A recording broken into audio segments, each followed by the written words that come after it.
بسم اللہ الرحمن الرحیم، آپ دیکھ رہے ہیں سیالکوٹ انفارمیشن چینل۔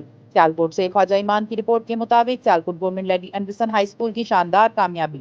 میٹرک کے سالانہ نتائج میں اسکول کی ہونہار طالبہ فاطمہ شیراز نے 1187 نمبر حاصل کر کے گوجرانوالہ بورڈ میں پہلی پوزیشن اپنے نام کر لی۔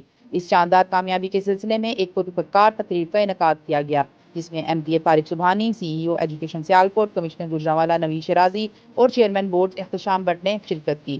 ترکیب کے شرکاء نے فاطمہ شیراز کو شاندار کامیابی پر مبارکباد پیش کی اور اس کی محنت، لگن اور کارکردگی کو بھرپور سراہا۔ Government lady Anderson high school کی پرنسپل محترمہ ارم شیرازی اور وائس پرنسپل میڈم سارہ کو طلبہ کی بہترین رہنمائی اور معیاری کوچنگ پر خراج تحسین پیش کیا گیا۔ یہ کامیابی اسکول کی اعلیٰ تدریسی معیار اور طلبہ کی بھرپور محنت کا منہ بولتا ثبوت